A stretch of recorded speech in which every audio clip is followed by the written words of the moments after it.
Asyhadu an la ilaha illallah wahdahu la syarikalah wa asyhadu anna Muhammadan abduhu wa rasuluh amma ba'du. Wa a'udzu billahi minasyaitonir rajim. Bismillahirrahmanirrahim. Assalamualaikum warahmatullahi wabarakatuh.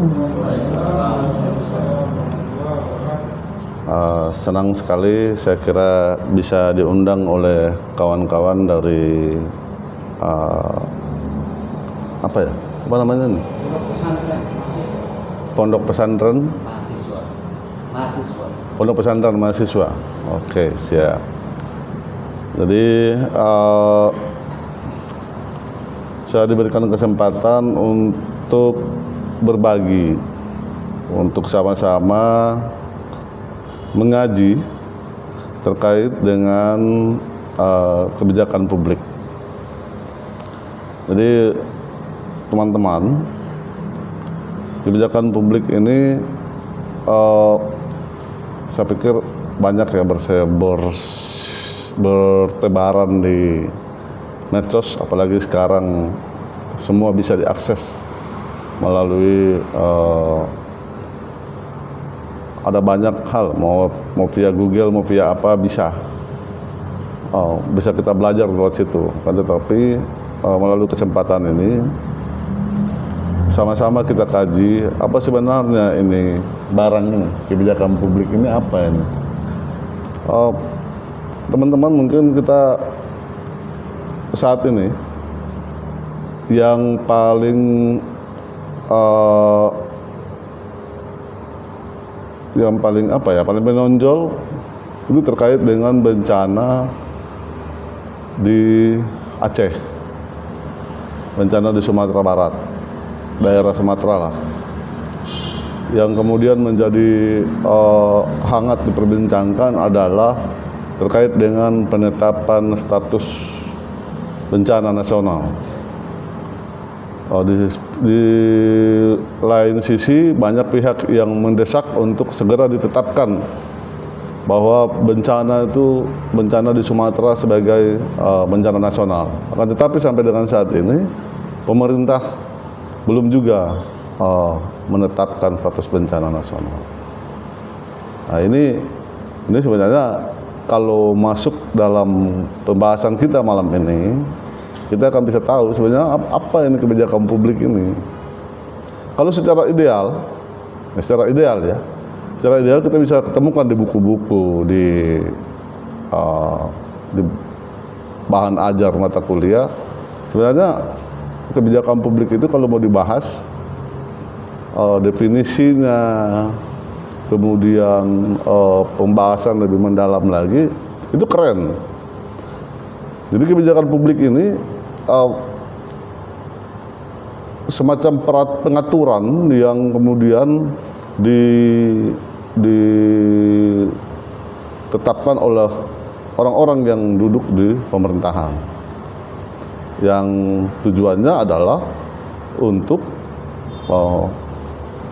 mencari solusi, untuk menjadi panduan bersama dalam menuju yang namanya kesejahteraan, yang namanya perkembangan peradaban dan lain sebagainya. Nah, malam ini saya karena ini kali pertama, jadi kita bahas dulu dalam bentuk pengantar. Makanya saya kasih judul di bawah itu sebagai pengantar kebijakan publik. Karena informasi yang saya dapatkan tidak hanya malam ini kita bahas soal kebijakan publik kan. Nanti ada episode selanjutnya. Jadi makin lama kita bahas ini barang, makin ke dalam kita begitu. Sebab biar tidak gagal paham, mungkin kita perlu tahu dulu apa sebenarnya ini kebijakan publik. Kadang-kadang banyak yang saya temukan.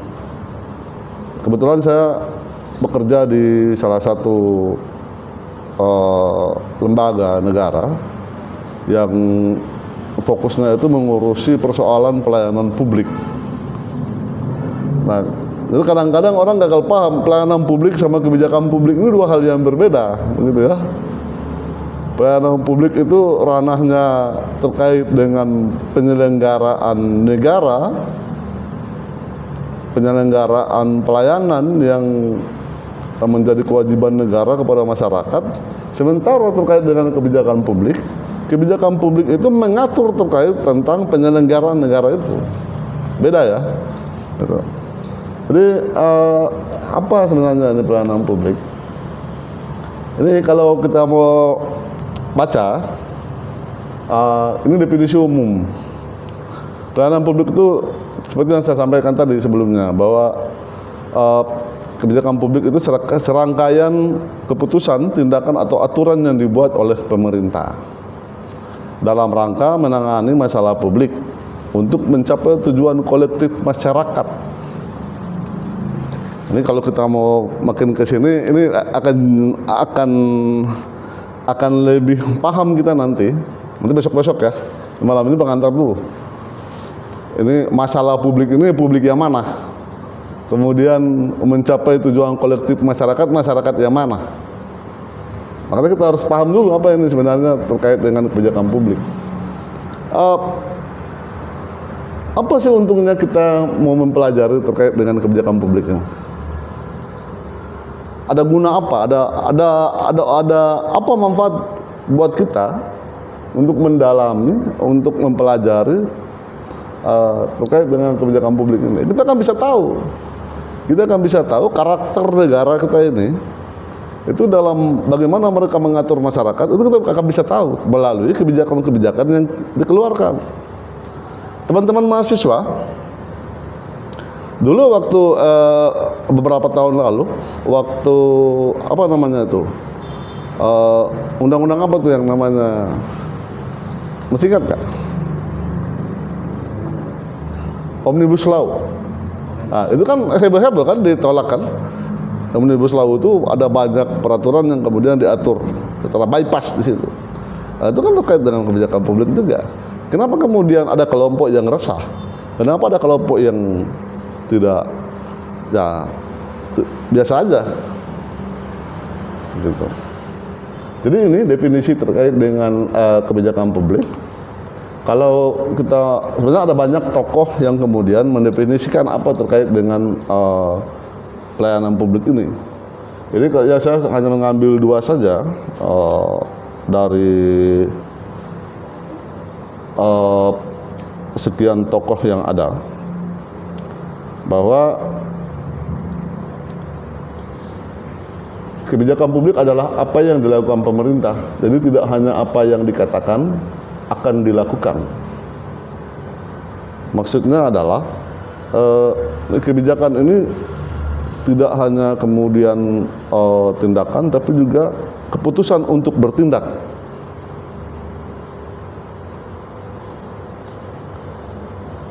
Beda ya? Beda ya? Tindakan dengan keputusan untuk bertindak. Ya. Kalau kemudian tindakan itu langsung misalnya kalau kemarin kalau saat ini bencana yang ada di Aceh yang dialami oleh saudara-saudara kita di Aceh, di Sumatera, kalau memang statusnya sudah darurat atau menjadi status bencana nasional, sebelum ada peraturannya diterbitkan langsung aja. Iya. Bantuan-bantuan yang ada di Malaysia itu langsung diterima aja. Betul. Tapi kan ada juga kebijakan-kebijakan yang kemudian itu setelah ditetapkan, pemerintah tidak melakukan tindakan apa-apa. Banyak. Bahkan ada peraturan yang kemudian ketika dia ditetapkan, akhirnya tidak terimplementasikan. Contoh di Provinsi Gorontalo itu pernah membuat perda, kalau tidak salah ingat saya, perda terkait dengan pelayanan publik. Tapi pada saat itu perda pelayanan publik itu di 2014 ke belakang kalau saya tidak salah ingat. Dan ombudsman itu datang ke Gorontalo pada tahun dibuka di Gorontalo itu pada tahun akhir 2013. Seharusnya sebagai daerah yang punya perda tentang pelayanan publik, ketika ombudsman datang, dia melakukan survei dan lain sebagainya, sudah terpenuhi. Tapi banyak kemudian unsur-unsur terkait dengan pelayanan publik itu belum terlaksana di Gorontalo. Berarti perdanya sudah ada, tapi tidak ada tindakan. Nah, ini yang dimaksud oleh Thomas G. Kemudian kebijakan publik adalah pilihan tindakan yang dibuat oleh pemerintah untuk menangani masalah tertentu. Ya sama saja pemahamannya kalau menurut saya. Sementara ada lagi menurut James Anderson, kebijakan publik itu adalah serangkaian tindakan yang mempunyai tujuan tertentu yang dilakukan oleh aktor atau sekelompok aktor untuk memecahkan masalah publik. Ini ada banyak definisi tentang kebijakan publik ini. Nah, karakteristik kebijakan publik itu kayak apa sih? Bagaimana dia bisa dikatakan sebagai kebijakan publik? Jadi dia bisa dikatakan sebagai kebijakan publik ketika dia dibuat oleh otoritas publik. Apa otoritas publik? Teman-teman kuliah semua nih, jurusan apa? Dari jurusan mana saja?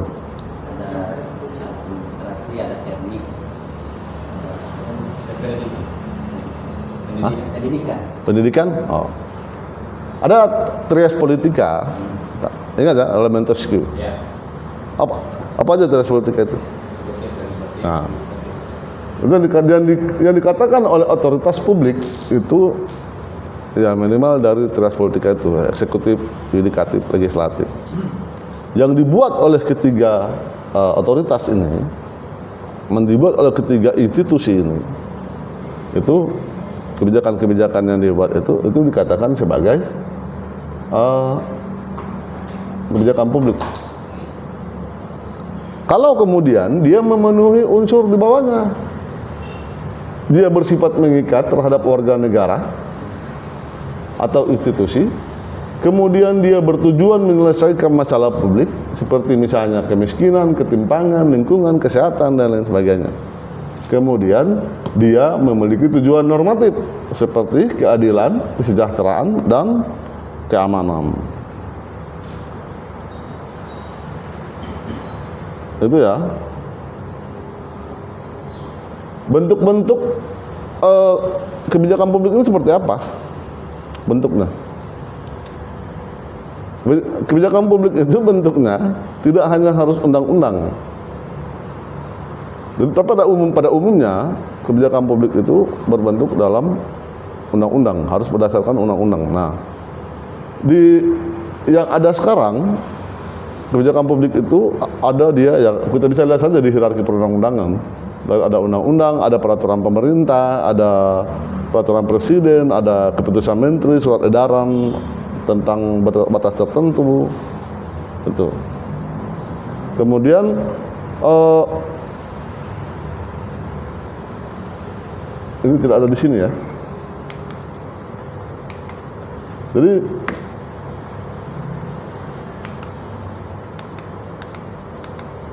maaf. Bentar. Jadi karakteristik kebijakan publik itu, kalau kemudian dia dilihat berdasarkan substansi, jadi kebijakan ini itu pertama dia bersifat distributif. Distributif itu kalau kebijakan-kebijakan itu terkait dengan bantuan sosial, kemudian ada subsidi dan lain sebagainya. Jadi itu ada sifatnya distributif. Kemudian ada kebijakan regulatif. Jadi dia ada sifatnya larangan, perizinan. Nah, itu. Kemudian sifatnya redistributif itu seperti yang barusan sama Sri Mulyani, itu pajak progresif. Nah, itu kebijakan dikatakan sebagai kebijakan publik. Kemudian dia bersifat konstitutif. Jadi pengaturan kewenangan lembaga. Jadi ada lembaga-lembaga negara yang kemudian dibuat itu bisa dikatakan sebagai kebijakan publik. Nah, aktor-aktor dalam pelayanan publik ini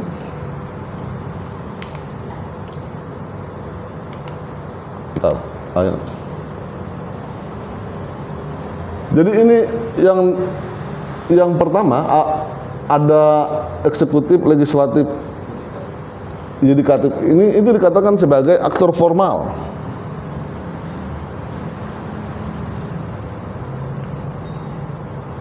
Itu aktor formal.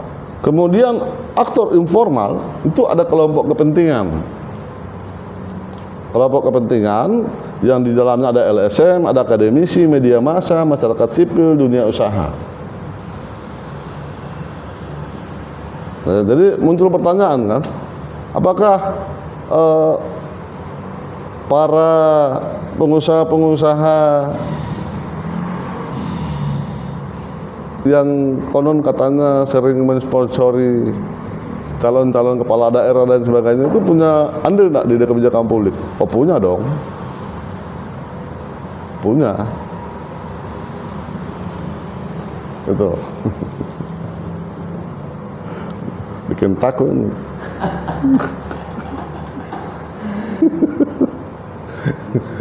Iya. Ini itu aktor-aktor itu harus paham itu aktor-aktor itu. Nah, bagaimana sebenarnya proses pembuatan kebijakan publik ini? Yang pertama ada agenda setting. Jadi ada masalah publik, kemudian diidentifikasi dan diprioritaskan untuk masuk ke dalam agenda pemerintah. Kemudian faktor yang mempengaruhi ini ada media, tekanan publik, dan krisis. Ini media masuk ke dalamnya, tekanan publik masuk. Makanya kenapa belum ditetapkan sebagai bencana nasional? Tekanan publik masih kurang. Kemudian media juga masih belum terlalu masif. Kalau dua barang ini, media dan tekanan publik ini span, kalau orang di sini bilang, maka saya optimis bencana nasional itu. Bayangin, untuk Aceh saja, kalau kita mengutip apa yang dikatakan oleh Bang Dandi, ada filmnya juga kan, 17 surat cinta itu. Sudah 17 kali mengirim surat ke pemerintah tapi tidak pernah direspon terkait dengan bagaimana Aceh itu sudah dalam keadaan memprihatinkan tapi tidak direspon. Kenapa? Karena media dan tekanan publik itu kurang. Kalau persoalan krisis sudah mau bilang tidak krisis itu Aceh dengan dengan Sumatera itu. Ratusan orang meninggal. Nah, itu. Kemudian setelah ada agenda setting, ini dibahas dalam formulasi kebijakan. Jadi dirumuskan apa solusi. Kemudian dianalisis dampaknya apa kalau kemudian kebijakan ini dikeluarkan. Kemudian ada beberapa opsi yang harus dipilih terkait dengan pemberlakuan kebijakan ini nanti. Kemudian ada tahapan berikut, ada adopsi atau keputusan kebijakan. Jadi kebijakan itu disahkan melalui proses legislatif atau ke pusat eksekutif. Jadi ada undang-undang, peraturan presiden, peraturan daerah. Nah, adopsi ini biasanya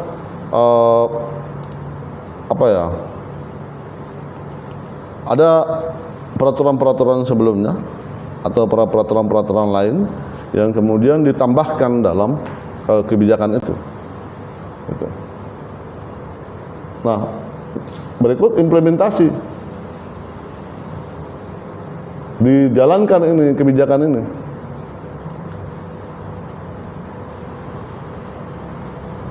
Nah, motor utama dalam proses implementasi ini tentunya adalah birokrasi. Makanya ada sosialisasi, begitu ya. Cuma kan selama ini sosialisasi juga kita kurang dapat sosialisasi kan. Jadi kalau bikin perda harus banyak sosialisasi, bikin perdes harus ada sosialisasi berapa kali, gitu. Jadi kebanyakan kalau kita mau mengikuti apa yang para ahli yang dikatakan oleh para ahli, kebanyakan kebijakan publik itu mentoknya di sini, gagalnya di sini, di proses implementasi ini.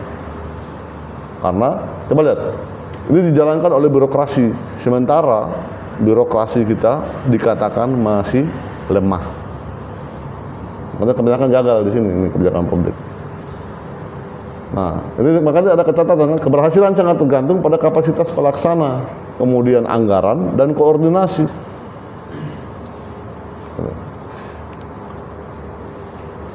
Setelah diimplementasikan, ada proses evaluasi. Jadi ada penilaian terhadap efektivitas, efisiensi, dan dampak kebijakan yang dapat mengarah pada revisi atau penghentian kebijakan. Kalau kemudian dia bagus, ya tetap berjalan itu kebijakan itu. Tapi kemudian ketika kebijakan itu tidak dianggap tidak berhasil, tidak efektif, tidak efisien, maka langkah terakhir adalah pengakhiran. Makanya dicatat di situ jika diperlukan kebijakan dihentikan karena tidak relevan, gagal, atau telah mencapai tujuannya. Gitu. Biasanya kalau sudah mencapai tujuannya, biasa kebijakan-kebijakan yang sifatnya kayak COVID kemarin tuh, yang situasional. Gitu. Nah, dalam perumusan kebijakan publik itu ada beberapa pendekatan. Ada banyak sebenarnya pendekatannya. Cuma saya mengambil 4 di sini. Jadi yang pertama adalah rasional komprehensif. Maksudnya adalah mengasumsikan pembuat kebijakan memilih opsi terbaik setelah mempertimbangkan semua alternatif dan konsekuensinya. Kemudian ada incrementalism. Kebijakan dibentuk melalui perubahan kecil dari kebijakan yang sudah ada. Kalau teman-teman mau lihat peraturan menteri, peraturan pemerintah, jadi kan ada membaca bentuk peraturan itu, di dalamnya itu kan ada peraturan ini, dengan terbitnya peraturan ini, ada yang peraturan sebelumnya menyatakan tidak berlaku, tapi ada menyatakan peraturan sebelumnya tetap berlaku, jadi dia lebih menguatkan peraturan yang ada sebelumnya. Itu yang dimaksud dengan incrementalism. Kemudian ada teori pilihan publik, melihat kebijakan sebagai hasil interaksi kepentingan individu dan kelompok dalam sistem politik. Ya. Saya ingin bicara banyak sebenarnya soal teori pilihan publik ini, karena di dalam itu ada yang namanya perwakilan-perwakilan dan lain sebagainya. Makanya saya seharian ini saya bikin status di Facebook, di WhatsApp itu. Ini sebenarnya bencana alam itu, penanganan bencana alam itu. Jadi bencana alam itu bisa disebabkan oleh 2 hal. Yang pertama, buang sampah sembarangan. Yang kedua, mencoblos sembarangan pada saat pemilu. Jadi kalau ngoni buang sampah sembarangan bisa jadi banjir. Bisa jadi banjir kan? Tapi kalau teman-teman mencoblos sembarangan di saat pemilu, habis terompa hutan. Jadi lingkungan tidak hanya rusak gara-gara buang sampah sembarangan, salah pilih juga bisa rusak lingkungan kita tuh. Ini masuk di teori pilihan publik ini, karena advokasi dan analisis kebijakan menggabungkan aspek ilmiah dan nilai advokasi untuk kepentingan publik. Sangat ideal memang. Next. Nah, aktor tadi sudah saya sampaikan. Oke. Jadi kita bisa diskusi terkait dengan pengantar tentang kebijakan publik ini. Demikian. Saya persilakan teman-teman yang mau bertanya. Apa saja terkait dengan kebijakan publik. Saya Pak, yang menarik sekali tentang kebijakan publik, karena kita berbicara soal kebijakan kesetaraan atau keadilan. Jadi kira-kira yang kita dapati sekarang di Indonesia dengan peraturan itu, ketika pejabat mendapatkan sebuah kasus, ya semisal seperti kasus korupsi. Nah, ini kasus korupsi ini dianggap sepele ya, secara tidak langsung dianggap sepele karena ada salah satu asumsi yang bilang akan hanya dipotong masa jabatan. Nah, sementara masyarakat sipil atau masyarakat biasa mencuri ayam apa semua itu ditahan, mendapatkan pasalnya. Sementara ini kan bisa dihitung sebagai kenakalan remaja.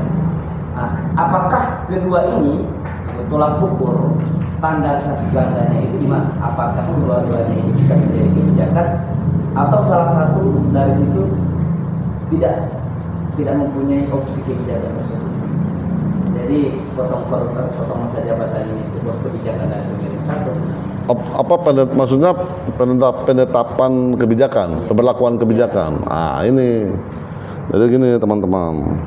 Maka saya bilang tadi,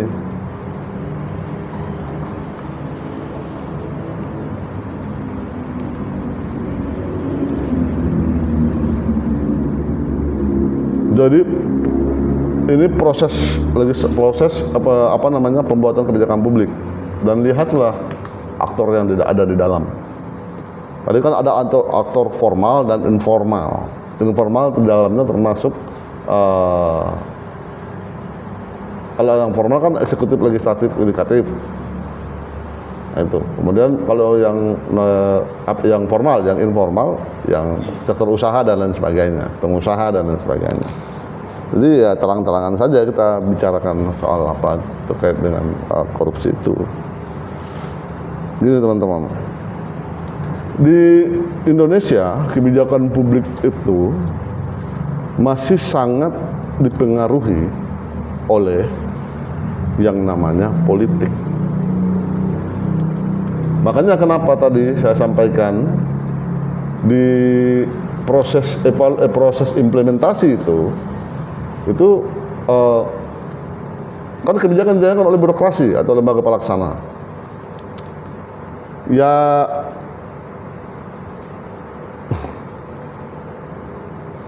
di Indonesia ini selain kebijakan publiknya masih dipengaruhi oleh politik, birokrasi kita masih lemah. Saya sudah sampaikan dari awal, birokrasi kita lemah. Jadi begini, kalau kita mau masuk lebih dalam, kalau teman-teman bisa baca buku bagaimana, jadi buku itu ditulis oleh salah satu pakar kebijakan publik di Indonesia, Rianto. Jadi di buku itu jelaskan begini,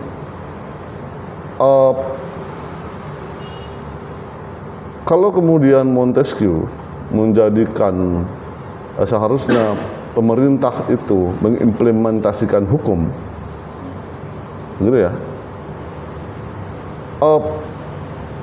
di Indonesia itu tidak berlaku.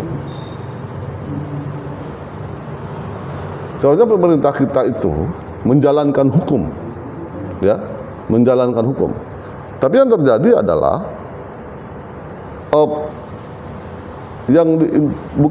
bukan menjalankan hukum. Jadi mereka mengimplementasikan hukum. Makanya jangan heran di negara kita ini banyak sekali peraturan-peraturan yang itu saling bertabrakan. Dari situ saja Anda bisa lihat. Apalagi soal penanganan korupsi. Jangankan itu, soal penyitaan aset koruptor saja sampai sekarang masih belum jelas. Nah itu. Jadi ada banyak hal kemudian yang mempengaruhi bagaimana kebijakan publik ini bisa berhasil. Nah di Indonesia banyak sekali penyebabnya. Dan tadi apa? Pertama tadi politik masih, ya katakan bahasa kerennya politik masih, panglimanya masih politik kita di Indonesia ini. Kemudian yang kedua, birokrasi kita lemah. Kemudian yang ketiga, proses evaluasi kebijakan publik itu kebanyakan hanya formalitas. Kebanyakan hanya formalitas.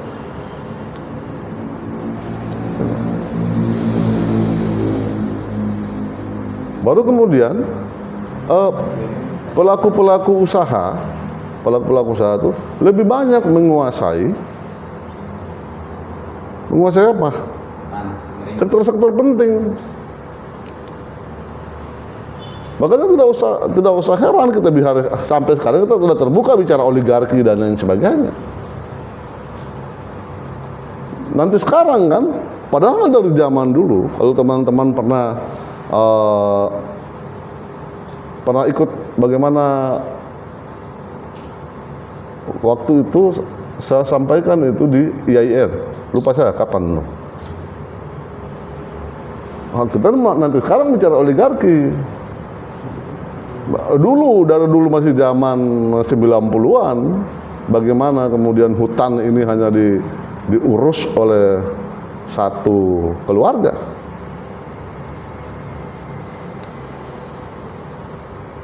Itu. Belum lagi kalau kita mau bahas yang di Aceh sana itu wow, semakin takut. Dan kalau masih kita korupsi bagus nanti hal-hal yang lain saja setengah mati. Jadi begini teman-teman, kalau nanti bicara soal bagaimana pengajaran korupsi itu bicara soal hukum, ya. Kebijakan publik ini sebenarnya tidak melulu terkait dengan hukum. Akan tetapi hukum itu merupakan instrumen dari kebijakan publik. Kenapa? Karena dalam kebijakan publik itu tadi yang saya jelaskan, ada sifatnya yang kemudian itu mengikat, mewajibkan. Makanya instrumennya adalah hukum. Tidak usah itu. Ini saya di mana ya? Ini karakteristik bersifat mengikat terhadap organ negara atau institusi, bertujuan menyelesaikan, memiliki tujuan normatif. Hari ini kita perdebatan soal KUHP. Banyak sekali kemudian yang di situ ada yang bilang lebih banyak menguntungkan pihak inilah, misalnya mengancam orang-orang seperti Jemi dan Kadir lah. Betul. Ada lagi pertanyaan?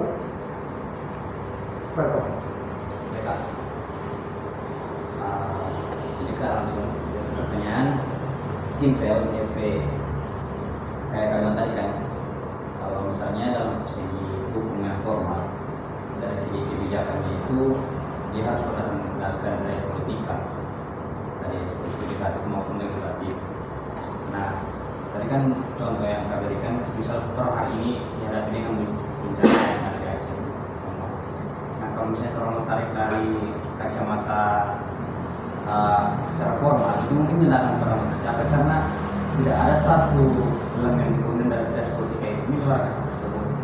Nah, apakah tidak ada potensi untuk bagaimana ada faktor kebijakan publik yang formal itu mampu mengangkat status bencana itu sebagai contoh kan. Nah, itu kan intinya berarti secara spirit ataupun di mata publik statusnya itu perlu dikaji secara formal atau memang cuma bolehlah itu orang sendiri begitu kan, ingin secara formal tapi kalau aku itu sebagai status nasional.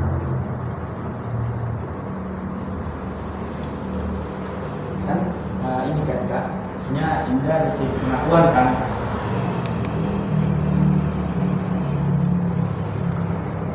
Ini polisi cycle ini namanya bagaimana kemudian kebijakan publik itu diberlakukan. Harus ada ini dulu, harus melalui agenda pertama dulu.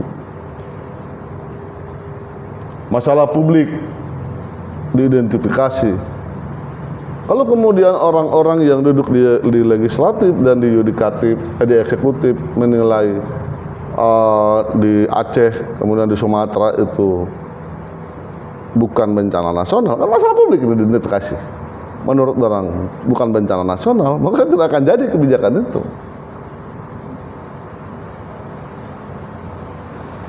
Tidak akan jadi. Masalah publik diidentifikasi dan diprioritaskan untuk masuk dalam agenda pemerintah. Faktor yang mempengaruhi adalah media dan tekanan publik. Krisis udah krisis di sana. Tinggal media dengan tekanan publik yang tidak ada. Saya tidak masuk memanas-manasi, tapi kalau bicara soal media dan tekanan publik sudah masif dan apa ya pasti insya Allah akan masuk itu. Tapi selama itu tidak ada ya tidak. Jadi kalau misalnya di masalah di Aceh dengan di Sumatera itu sudah masuk dalam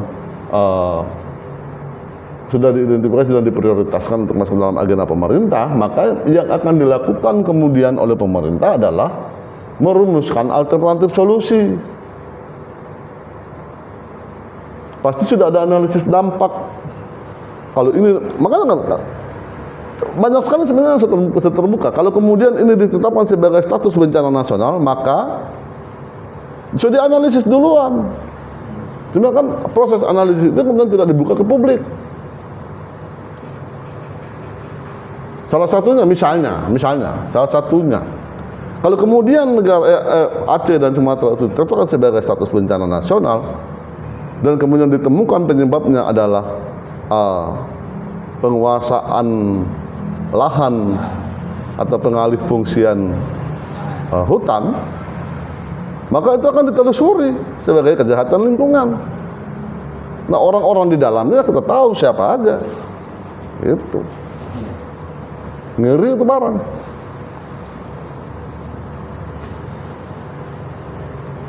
Gitu ya? Ya.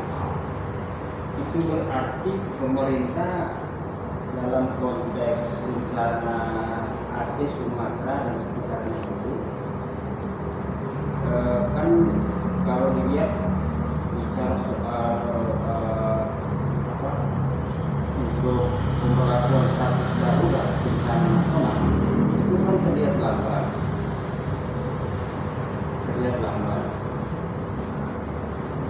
Mestinya di awal sudah ada status darurat atau bencana nasional. Nah, itu yang saya tidak tahu. Nah, itu kira-kira gimana tuh? Itu yang saya tidak tahu, itu urusan pemerintah. Sama ini juga Pak. Saya kan hanya berdasarkan teori saja. Ini tadi kan ada singgung soal formalitas. Nah, sering kali terjadi ketika tidak terjadi apa-apa, oke, santai diajar. Ketika suatu bencana atau edukasi tersampaikan ke publik, ke semua jangkauan media atau sampai ke nasional, nah, yang pertama kali dilakukan oleh pemerintah itu adalah mengedukasi apa yang mereka sampaikan kepada masyarakat. Nah, contoh kalau ini yang kemarin yang di Aceh banjir ya, di Aceh. Salah satu pemerintah oknum, saya tidak sebutkan, hanya ikut andil untuk bicara di dalam situ. Nah, sementara kalau soal bicara tidak ada barangnya yang dikasih, itu kan cuman basuara apa ya, dikasih kayak formalitas saja. Ayo orang bantu, tapi tidak ada barang. Sementara para relawan ini kesana kemari tanpa bercerita sudah ada barangnya. Oke, saya kira begini, kalau bicara bagaimana merespon bencana, saya pikir harus dipisahkan antara kita fokus di kebijakan publik ya. Jadi saya pikir itu dua hal yang berbeda.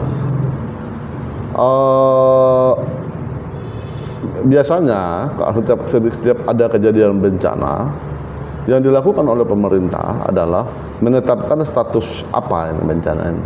Gitu. Karena itu penting. Mau misalnya melalui BPBD siaga 1 ke, siaga 2 ke, siaga 3 ke, itu penting. Kalau kemudian dia sudah terjadi bencana, maka akan ditetapkan ini bencana apa.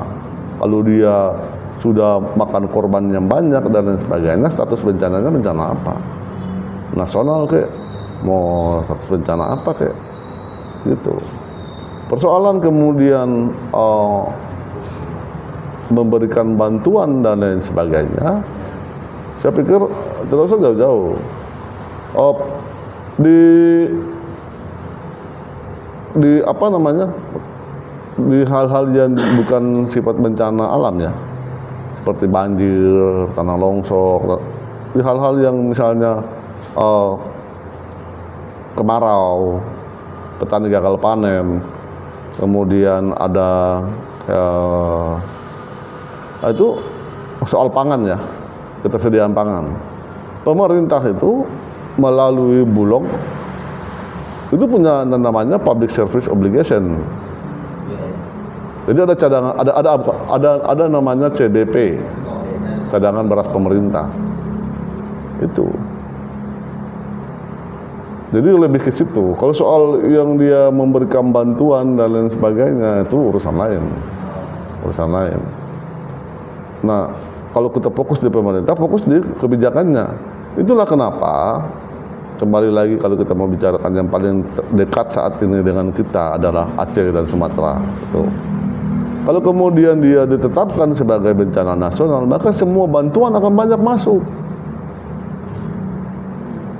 Tapi karena itu tidak ditetapkan sebagai bencana nasional, maka bantuan-bantuan yang terbaru saja sekian ribu ton bantuan yang ada di Malaysia itu tertahan, tidak bisa masuk ke Aceh, ke Indonesia.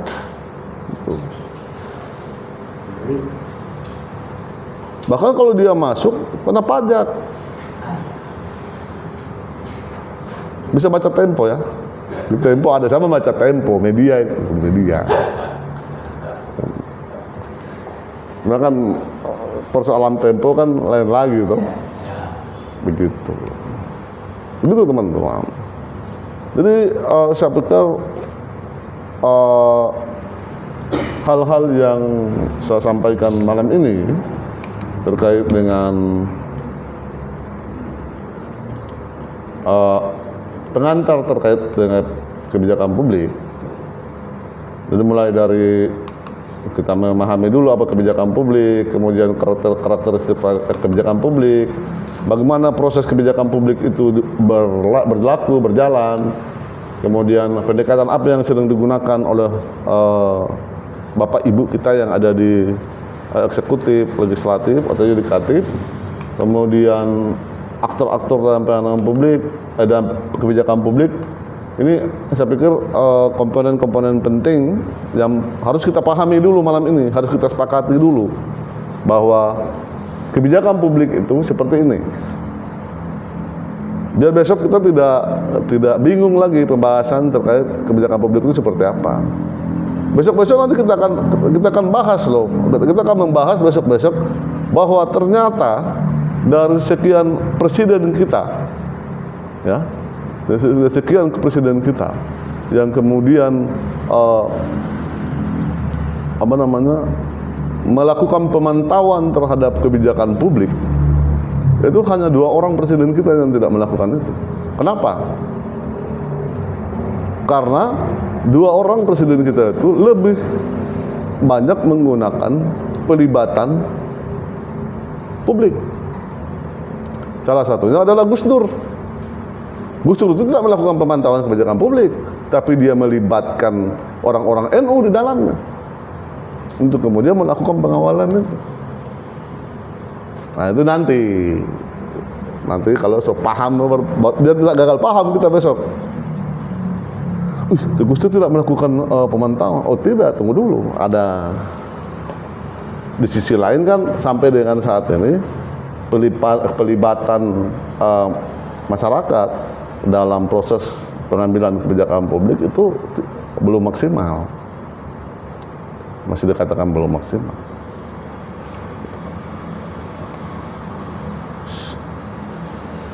Cukup ya? Ya. Atau ada lagi? Buat pengantar ya. Oke, karena pengantar kita belum bisa berdiskusi terlalu banyak. Takutnya jadi makar nanti kita malam itu. Saya pikir apa yang saya sampaikan malam ini semua ada dasarnya, dan tentunya untuk pembelajaran kita semua, sama-sama kita belajar. Saya juga masih dalam proses belajar dengan teman-teman mahasiswa. Semoga dengan intensnya kita melakukan ngaji bersama terkait kebijakan publik, kita makin paham, makin sadar seperti apa posisi kita dalam kehidupan bernegara ini. Gitu. Gitu. Jadi saya pikir cukup ya, cukup. Terima kasih teman-teman mahasiswa, teman-teman pesantren mahasiswa. Berapa lama di sini? 4 tahun. Besok-besok nanti, ini angkatan pertama ya? Angkatan pertama, oke, siap. Jadi semoga menjadi santri yang mabrur. Amin. Dalam proses mondoknya bisa mendapatkan banyak ilmu yang kemudian bisa diimplementasikan ke masyarakat. Jangan seperti kebijakan publik yang kebanyakan implementasinya tidak jelas. Gitu. Jadi saya harap besok-besok masih ada lagi. Masih ada lagi kan? Masih ada lagi, dan teman-teman tetap aktif untuk sama-sama belajar terkait dengan kebijakan publik ini. Demikian, wallahul muwaffiq ila aqwamit thoriq. Assalamualaikum warahmatullahi wabarakatuh. Waalaikumsalam.